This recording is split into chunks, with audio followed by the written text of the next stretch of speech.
कार्यक्रम में उपस्थित बिहार के राज्यपाल श्री राजेंद्र अर्लेकर जी,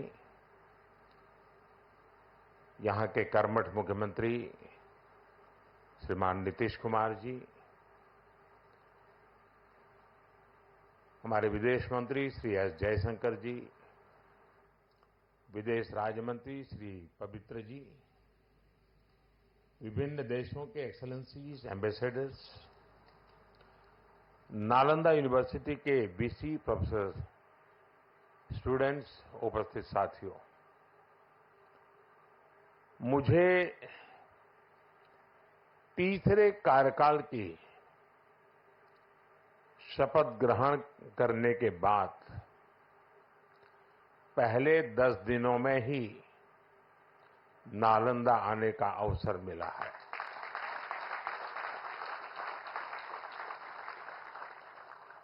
ये मेरा सौभाग्य तो है ही। मैं इसे भारत की विकास यात्रा के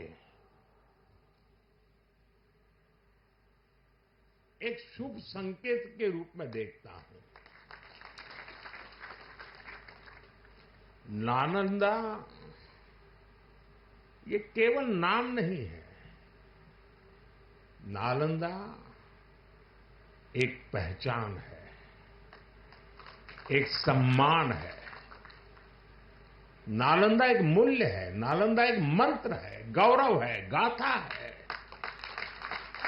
नालंदा है उद्घोष इस सत्य का कि आग की लपटों में पुस्तकें भले जल जाएं, लेकिन आग की लपटें ज्ञान को नहीं मिटा सकती।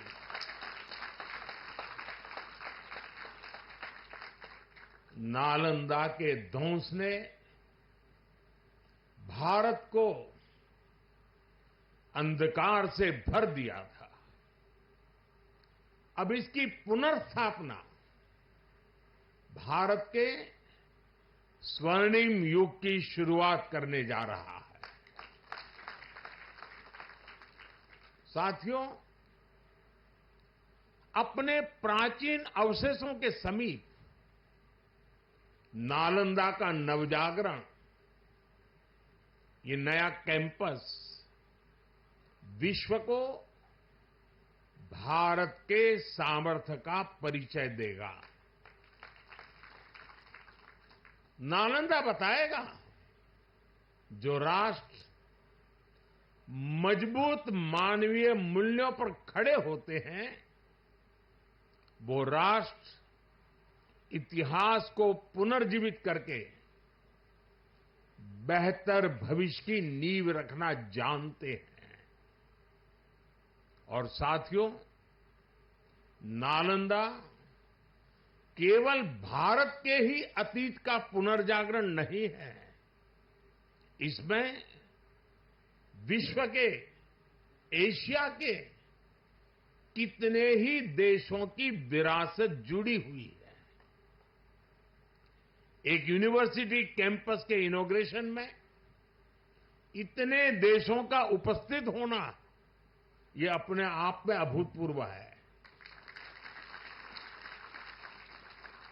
नालंदा यूनिवर्सिटी के पुनर्निर्माण में हमारे साथी देशों की भागीदारी भी रही है।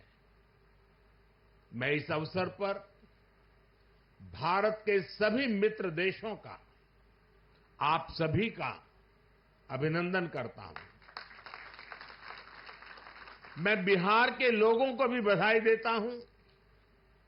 बिहार अपने गौरव को वापस लाने के लिए जिस तरह विकास की राह पर आगे बढ़ रहा है, नालंदा का ये कैंपस उसी की एक प्रेरणा है।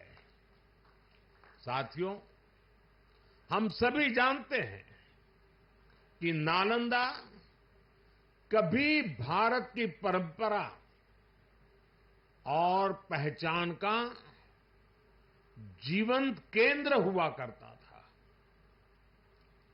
नालंदा का अर्थ है न अलम ददाति इति नालंदा, अर्थात जहां शिक्षा का, ज्ञान के दान का अविरल प्रवाह हो।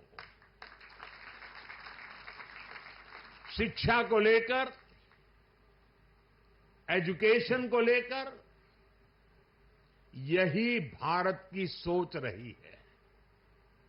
शिक्षा सीमाओं से परे है, नफा नुकसान के नजरिए से भी परे है। शिक्षा ही हमें गढ़ती है, विचार देती है और उसे आकार देती है। प्राचीन नालंदा में बच्चों का एडमिशन, उनकी पहचान, उनकी नेशनलिटी को देखकर नहीं होता था। हर देश, हर वर्ग के युवा यहां आते थे।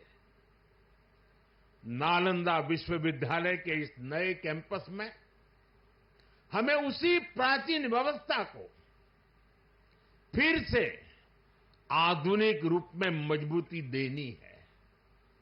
और मुझे ये देखकर खुशी है कि दुनिया के कई देशों से यहां स्टूडेंट्स आने लगे हैं। यहां नालंदा में 20 से ज्यादा देशों के स्टूडेंट्स पढ़ाई कर रहे हैं। ये वसुधैव कुटुंबकम की भावना का कितना सुंदर प्रतीक है। साथियों, मुझे विश्वास है आने वाले समय में नालंदा यूनिवर्सिटी फिर एक बार हमारे कल्चरल एक्सचेंज का प्रमुख सेंटर बनेगी। यहां भारत और साउथ ईस्ट एशियन देशों के आर्ट वर्क के डॉक्यूमेंटेशन का काफी काम हो रहा है। यहां कॉमन आर्काइवल रिसोर्सेज सेंटर की स्थापना भी की गई है। Nalanda university ASEAN India university network बनाने की दिशा में भी काम कर रही है। इतने कम समय में ही कई लीडिंग ग्लोबल इंस्टीट्यूशंस यहां एक साथ आए हैं। एक ऐसे समय में जब 21वीं सदी को एशिया की सदी कहा जा रहा है, हमारे ये साझा प्रयास हमारी साझी प्रगति को नई ऊर्जा देंगे। साथियों, भारत में शिक्षा मानवता के लिए हमारे योगदान का एक माध्यम मानी जाती है। हम सीखते हैं ताकि अपने ज्ञान से मानवता का भला कर सके। आप देखिए, अभी 2 दिन ही के बाद ही 21 जून को इंटरनेशनल योगा डे है। आज भारत में योग की सैकड़ों विधाएं मौजूद है। हमारे ऋषियों ने कितना गहन शोध इसके लिए किया होगा, लेकिन किसी ने योग पर एकाधिकार नहीं बनाया। आज पूरा विश्व योग को अपना रहा है। योग दिवस एक वैश्विक उत्सव बन गया है। हमने अपने आयुर्वेद को भी पूरे विश्व के साथ साझा किया है। आज आयुर्वेद को स्वस्थ जीवन के एक स्रोत के रूप में देखा जा रहा है। सस्टेनेबल लाइफस्टाइल और सस्टेनेबल डेवलपमेंट का एक और उदाहरण हमारे सामने है। भारत ने सदियों तक सस्टेनेबिलिटी को एक मॉडल के रूप में जीकर दिखाया है। हम प्रगति और पर्यावरण को एक साथ लेकर चले हैं। अपने उन्हीं अनुभवों के आधार पर भारत ने विश्व को मिशन लाइफ जैसा मानवीय विजन दिया है। आज इंटरनेशनल सोलर अलायंस जैसे मंच सुरक्षित भविष्य की उम्मीद बन रहे हैं। नालंदा यूनिवर्सिटी का एक कैंपस भी इसी भावना को आगे बढ़ाता है। ये देश का पहला ऐसा कैंपस है जो net zero energy, net zero emissions, net zero water and net zero waste model पर काम करेगा। अप्प दीपो भव के मंत्र पर चलते हुए कैंपस पूरी मानवता को नया रास्ता दिखाएगा। साथियों, जब शिक्षा का विकास होता है तो अर्थव्यवस्था और संस्कृति की जड़ें भी मजबूत होती है। हम डेवलप कंट्रीज को देखें तो ये पाएंगे वो इकोनॉमिक और कल्चरल लीडर तब बने जब वो एजुकेशनल लीडर्स हुए। आज दुनिया भर के स्टूडेंट्स और ब्राइट माइंड्स उन देशों में जाकर वहां पढ़ना चाहते हैं। कभी ऐसी स्थिति हमारे यहां नालंदा और विक्रमशिला जैसे स्थानों में हुआ करती थी। इसलिए ये केवल संयोग नहीं है कि जब भारत शिक्षा में आगे था तब उसका आर्थिक सामर्थ्य भी नई ऊंचाई पर था। ये किसी भी राष्ट्र के विकास के लिए एक बेसिक रोड मैप है।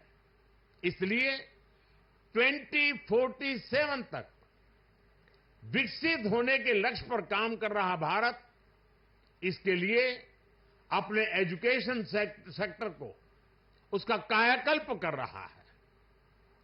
मेरा मिशन है कि भारत दुनिया के लिए शिक्षा और ज्ञान का केंद्र बने।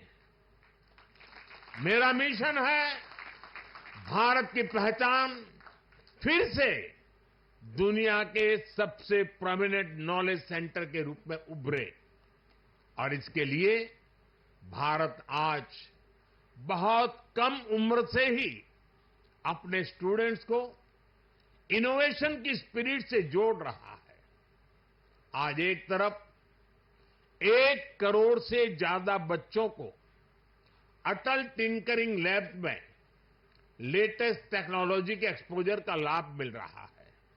वहीं दूसरी ओर चंद्रयान और गगनयान जैसे मिशन स्टूडेंट्स में साइंस के प्रति रुचि बढ़ा रहे हैं। इनोवेशन को बढ़ावा देने के लिए भारत ने 1 दशक पहले स्टार्टअप इंडिया मिशन की शुरुआत की थी। तब देश में कुछ 100 ही स्टार्टअप थे, लेकिन आज भारत में 1,30,000 से ज्यादा स्टार्टअप है। पहले की तुलना में आज भारत से रिकॉर्ड पेटेंट फाइल हो रहे हैं, रिसर्च पेपर पब्लिश हो रहे हैं। हमारा जोर अपने यंग इनोवेटर्स को रिसर्च और इनोवेशन के लिए ज्यादा से ज्यादा मौके देने का है।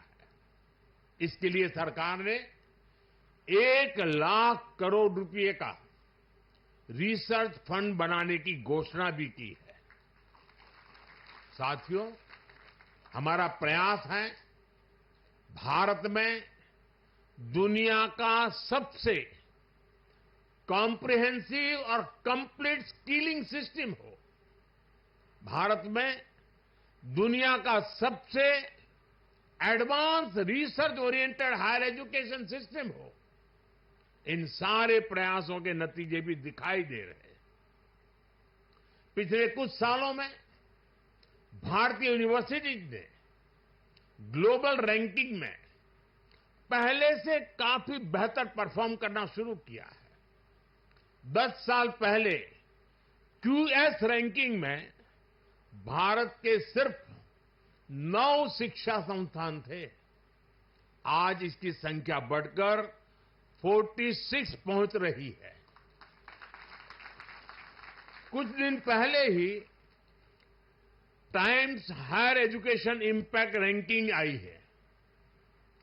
कुछ साल पहले तक इस रैंकिंग में भारत के सिर्फ 13 इंस्टीट्यूशंस थे, 13। अब इस ग्लोबल इंपैक्ट रैंकिंग में भारत के करीब 100 शिक्षा संस्थान शामिल हुए हैं। पिछले 10 वर्षों में औसतन भारत में हर सप्ताह एक यूनिवर्सिटी बनी है। भारत में हर दिन एक नई आईटीआई की स्थापना हुई है। हर तीसरे दिन एक अटल टिंकरिंग लैब खोली गई है। भारत में हर दिन 2 नए कॉलेज बने हैं। आज देश में 23 आईआईटीज हैं। 10 साल पहले 13 आईआईएम्स थे। आज ये संख्या 21 है। 10 साल पहले की तुलना में आज करीब 3 गुना यानी कि 22 एम्स है। 10 साल में मेडिकल कॉलेजों की संख्या भी करीब करीब 2 गुनी हो गई है। आज भारत के एजुकेशन सेक्टर में बड़े रिफॉर्म्स हो रहे हैं। नेशनल एजुकेशन पॉलिसी ने भारत के युवाओं के सपनों को नया विस्तार दिया है। भारत की यूनिवर्सिटीज ने फॉरेन यूनिवर्सिटीज के साथ भी कोलैबोरेट करना शुरू कर दिया है। इसके अलावा डीकन और वुलुंगोंग जैसी इंटरनेशनल यूनिवर्सिटीज भी भारत में अपने कैंपस खोल रही है। इन सारे प्रयासों से भारतीय छात्रों को हायर एजुकेशन के लिए भारत में ही सर्वश्रेष्ठ शिक्षा संस्थान उपलब्ध हो रहे हैं। इससे हमारे मध्यम वर्ग की भी बचत भी हो रही है। साथियों, आज विदेशों में हमारे प्रीमियर इंस्टीट्यूट्स के कैंपस खुल रहे हैं। इसी साल अबू धाबी में आईआईटी दिल्ली का कैंपस खुला है। तंजानिया में भी आईआईटी मद्रास का कैंपस शुरू हो चुका है। और ग्लोबल होते भारतीय शिक्षा संस्थानों की तो ये शुरुआत है। अभी तो नालंदा यूनिवर्सिटी जैसे संस्थानों को भी दुनिया के कोने कोने में जाना है। साथियों, आज पूरी दुनिया की दृष्टि भारत पर है, भारत के युवाओं पर है। दुनिया बुद्ध के इस देश के साथ, मदर ऑफ डेमोक्रेसी के साथ कंधे से कंधा मिलाकर चलना चाहती है। आप देखिए, जब भारत कहता है one earth, one family and one future, तो विश्व उसके साथ खड़ा होता है।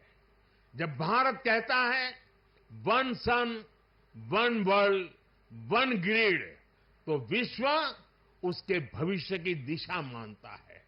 जब भारत कहता है वन अर्थ, वन हेल्थ, तो विश्व उसे सम्मान देता है, स्वीकार करता है। नालंदा की ये धरती विश्व बंधुत्व की इस भावना को नया आयाम दे सकती है। इसलिए नालंदा के विद्यार्थियों का दायित्व और ज्यादा बड़ा है। आप भारत और पूरे विश्व का भविष्य है। अमृतकाल के 25 साल भारत के युवाओं के लिए बहुत अहम है। ये 25 वर्ष नालंदा विश्वविद्यालय के हर छात्र के लिए भी उतने ही महत्वपूर्ण है। यहां से निकलकर आप जिस भी क्षेत्र में जाएं, आप पर अपनी यूनिवर्सिटी के मानवीय मूल्यों की मुहर दिखनी चाहिए। आपका जो लोगो है, उसका संदेश हमेशा याद रखिएगा। आप लोग इसे नालंदा वे कहते हैं ना।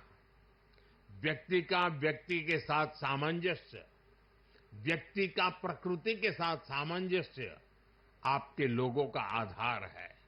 आप अपने शिक्षकों से सीखिए, लेकिन इसके साथ ही एक दूसरे से सीखने की भी कोशिश करिए। Be curious, be courageous and above all be kind. अपनी नॉलेज को समाज में एक सकारात्मक बदलाव के लिए प्रयोग करिए। अपनी नॉलेज से बेहतर भविष्य का निर्माण करिए। नालंदा का गौरव, हमारे भारत का गौरव आपकी सफलता से तय होगा।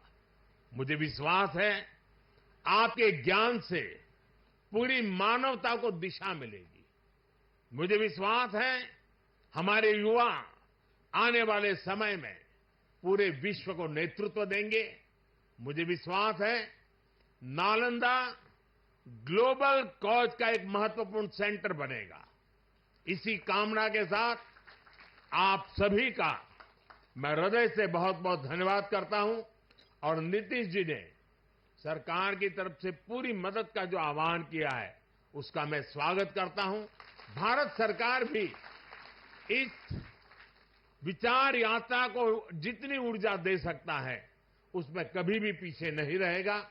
इसी एक भावना के साथ आप सबको बहुत बहुत शुभकामनाएं। धन्यवाद।